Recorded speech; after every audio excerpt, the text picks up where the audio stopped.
Tell them to preserve their weirdness. Tell them to hang on to it. When I say weirdness, I mean the way that they move, the way that they play, the way that they run, they jump. If you are a weird kid, if you are a weird kid in terms of the way that you move, or if you know somebody like that, do not tell them to change. Do not tell them to fit into boxes. Do not tell them that there is a certain way that they should move, because there's not.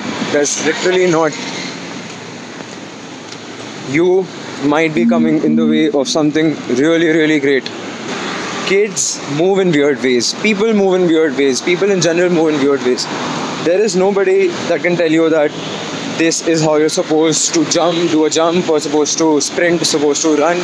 You're supposed to jump, sprint, run the way that you deem fit, the way that you think is the best for you, because it's your way to move. We create tension differently in the body. Each of us have a different way of creating tension in our body. Different parts of your body might tense up for you to move in a way, and it can literally, it does not mathematically make sense if you think about it. It cannot be the same for everyone. It cannot be the same. For the most part, it can look the same, because we are still pretty related, all of us as human beings, of people of one single species. We will obviously have commonality, common features in the way we move, in the way we do things. But that's what it is about. It's not about making people fit into those boxes exactly, or changing their way of moving. Of course, if there's a dysfunction, if there's an issue, you solve it, you go to work at it. But if there's not, you do not tell anybody to fit into a box. They have their way of moving, especially kids. You have to understand that kids are pretty moldable. If you tell them to do something and you tell them enough times, they will be remolded into the other way of doing things. So you need to be careful about these things. Do not tell kids to move in a different way. I have seen kids that would move very weird as they were little. Put them into a sport, they would perform horribly. People would go like, you've seen this kid, Keith. You guys have seen these kids.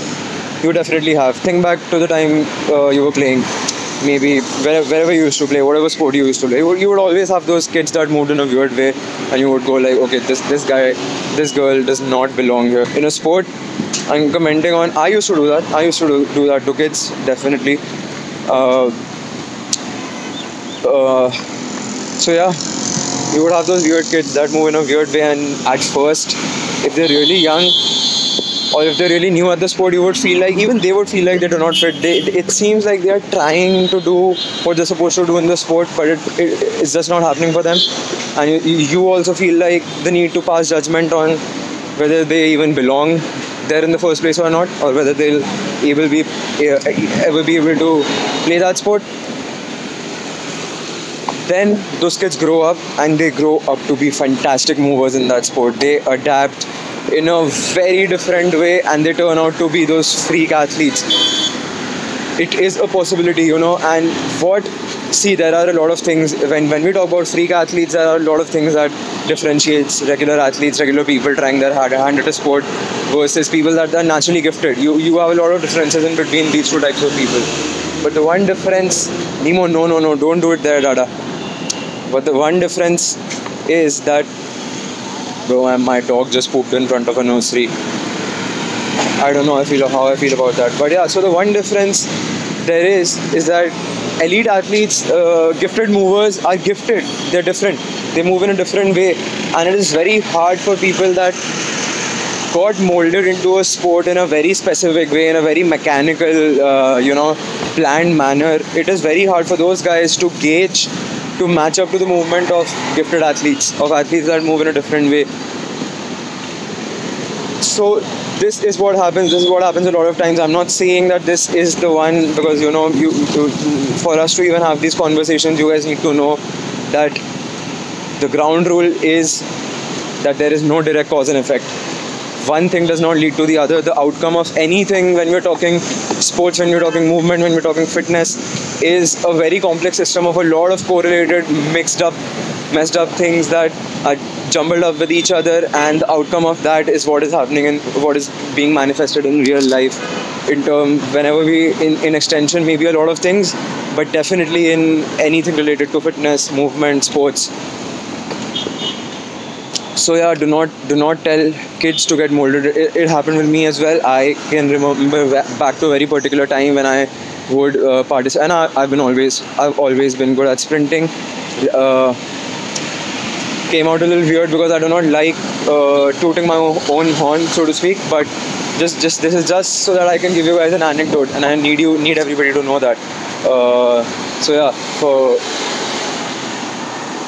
So yeah, I would run, I would sprint, and I would do pretty good. I'm not saying that I would always be the first person to cross the finish line, but I was a good athlete. But I had a weird way of moving, and this got noticed a lot of times. People picked on this a lot of times. I would have a weird way that I would keep, sort of contort my fingers and my hands and keep them in a sort of a rounded manner. I even remember calling out somebody else that would do the same thing but in a different way, and now that I realize it was just me projecting my insecurities on that person, because even I would move in a weird way that got called out a lot of times by different people, people from different walks of my life, walks of their life, coaches, other athletes, colleagues. All of these guys pointed it out to me that I had a weird way of moving, of keeping my hands when I run, as opposed to the traditional. A couple of coaches when I was in high school also tried to make me mold myself into a particular way of sprinting, that very mechanical, very two-dimensional way, where that the whole hand going from your face to your side pocket sort of a deal, and it's a very mechanical way of moving, and felt very weird for me. Thank luck, thank God, thank whoever is in charge that I decided to do what I'm doing, and I've arrived at a point where now I am. So yeah, now I am at a point where I can now fully talk about this, fully look at it in hindsight and understand what was going on, because now I'm within the field. Now I understand how things play out. At least I am trying to understand how things play out. I'll just keep it at that. Nobody really understands anything. You just make attempts, you just make guesses at it. So okay, yeah, different topic, but yeah, do not tell people to move in a particular way. That's not how life works. That's not how movement works. Everybody will have a different way of moving. Let things play out the way they are. Be careful with your words, especially if you're a coach. If you're a motherfucking coach, don't do this shit. Don't do this to young people. Don't do this to tiny people. Let them grow up the way they want to grow up. Their movement is their own. It is their USP. It is unique to them. Do not try to fit them into boxes, because that is what makes them special. That is what could make them really good as an athlete. You guys ever wonder about, think about whatever sport you like. Think about the top guy. You have definitely wondered at some point of time, what makes this guy so different. What is this about this person that you can see it happen. You see it happen in front of your eyes. You see the person move, and they move beautifully. They have a different way of moving, and you've got the top 10 guys in the world at something. Let's say top 20, top 25, top 15 guys or girls at any given sport, in any given sport, and then you have that one guy, the guy at the top, and you look at them move, you know that there's something different happening there, and it is just right there. You can see it, but you don't really know what it is. You don't know how to describe it. If I tell you to write it down, if I tell you to explain it to me, you can see it happen right in front of your eyes, but you just cannot pin it down. Guess what? That is their way of moving. That is the way of moving they preserved since they were little kids, that they picked on, that was unique to them. Nobody else.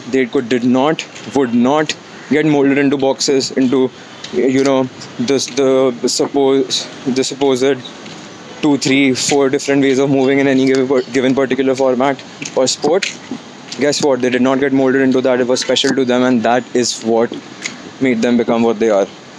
You could be coming in the way of that when you do stupid shit like try molding people into boxes, or even worse, go up to moldable people. Go up to really mold.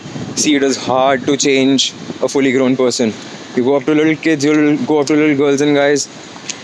They are pretty moldable. You tell them to do something, chances are that they'll pick up on it and they'll keep on doing it. And you never know what you're making them do. Again, I am not talking about not really focusing on semantics that way, not really getting into the details. Of course, if somebody has a dysfunction, you help them. That is when you go to work. That is when you take that route of working. But if that is not the case, if it is not coming in the way of anything except for the fact that it is a little uncomfortable for you to look at, you know the movement is cringy, don't do that to people. Don't try to change their movement just because you do not like what you see. And when I say you, I'm talking coaches. Coaches, do not do it.